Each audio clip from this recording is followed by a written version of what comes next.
Welcome to Lesson 9.1 on carbohydrates.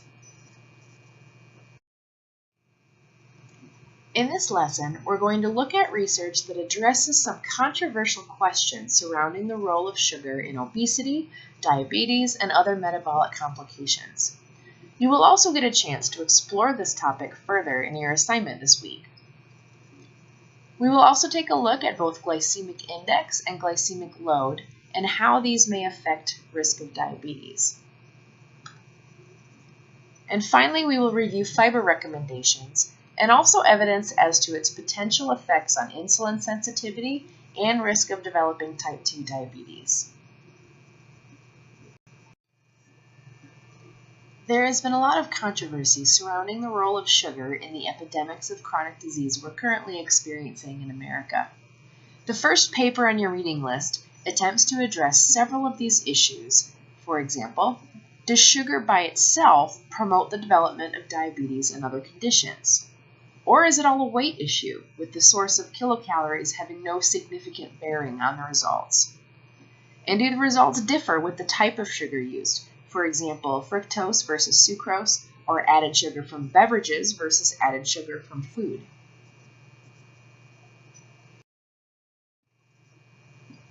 Here's a figure from that article in your reading list.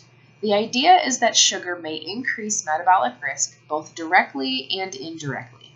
On the direct path on the left, fructose consumption leads to unregulated hepatic uptake and metabolism of fructose, causing dyslipidemia and decreased insulin sensitivity, and therefore increased risk of metabolic disease.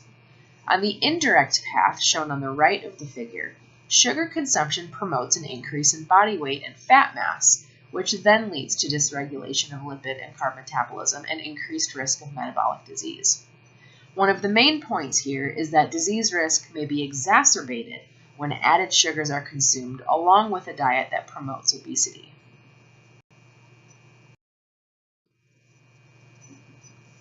Epidemiological data from the NHANES study we've been referencing all semester shows the average consumption of added sugar in the U.S. is about 15% of daily calories. This level is associated with an 18% increase in death from cardiovascular disease. However, we can't infer cause and effect from this observational data. The author identified many studies that documented increased metabolic risk when humans consume diets with added sugar. However, there are major limitations present in most of these studies, and there are also contradictory intervention studies available. The author looked at 3 intervention studies that utilized beverages sweetened with sucrose or high fructose corn syrup as compared with various other isocaloric beverages or aspartame-sweetened reduced-calorie beverages. Each study showed no significant differences in body weight between groups, but in each case, the sucrose or high fructose corn syrup beverage group showed an increase in at least one marker when compared to other groups, for example, triglycerides, non-HDL cholesterol, LDL cholesterol, or visceral fat volume. However, in each of these 3 studies, the beverage was added to participants' own regular diet, so it's impossible to truly quantify the total amount of added sugar consumed daily, or to compare this to typical American intakes. 4 studies specifically investigated the effects of added sugar independent of weight by providing energy balance diets to participants throughout the study, each with a specific percentage of sugar. While all showed some negative outcomes in the higher sugar groups, like elevated fasting glucose, elevated LDL or total cholesterol, and higher triglycerides, there were major limitations that would affect generalizability here also.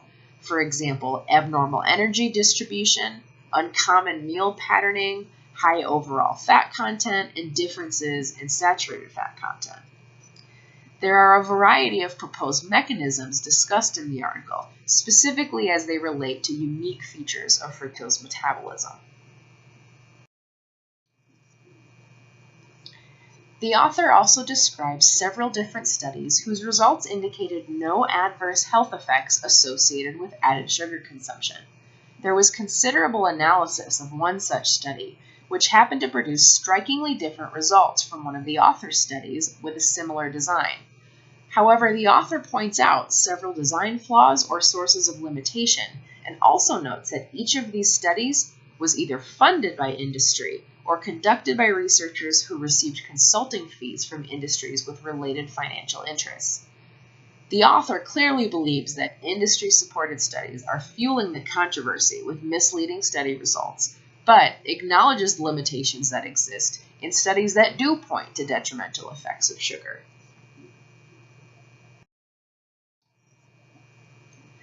Another area being investigated is that of glycemic index. Glycemic index refers to the blood glucose raising potential of a particular food. Researchers have assigned foods to numbers from 0 to 100, where 100 refers to pure glucose.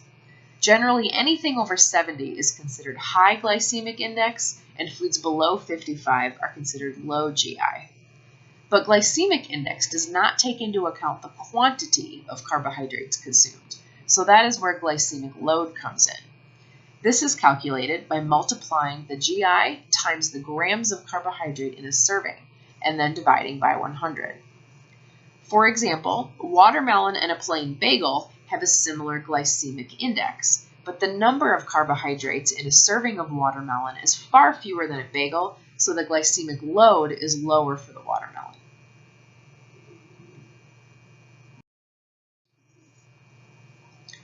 Researchers analyzed several population-based cohort studies, including the Nurses' Health Study, which looked at data from about 200,000 men and women, followed biannually for up to 24 years.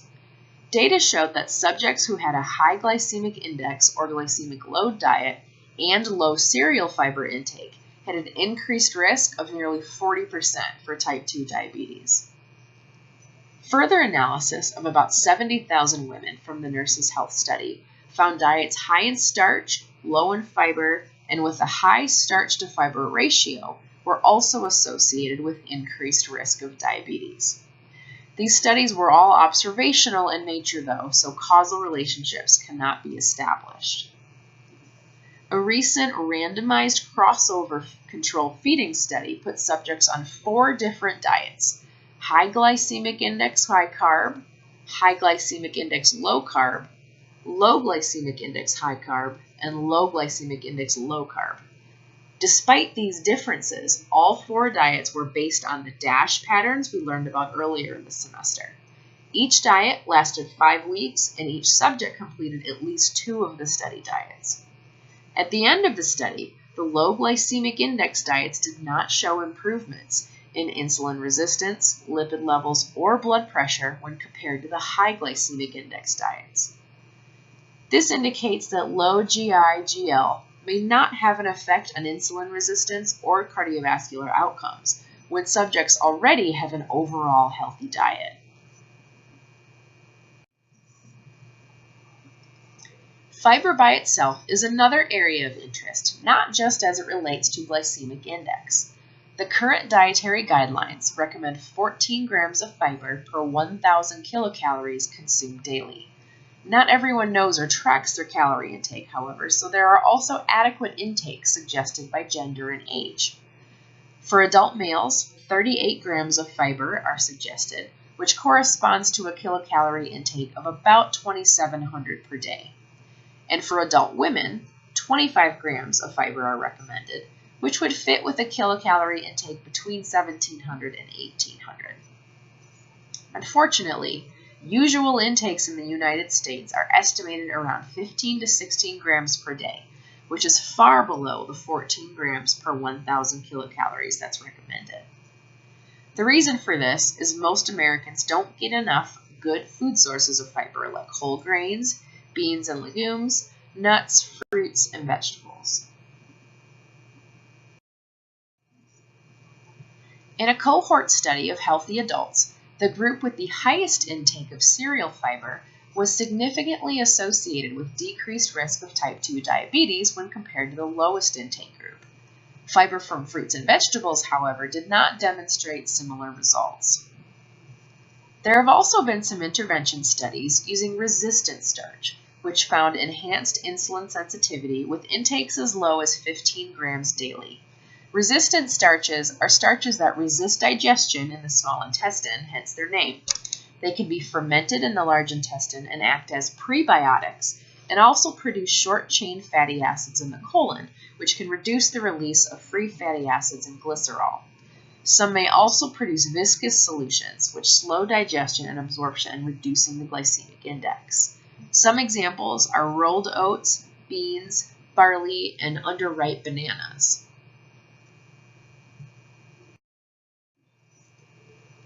So to summarize what we've just reviewed, excess fructose and sucrose probably have some negative effects on metabolic risk, although more high-quality studies need to be done.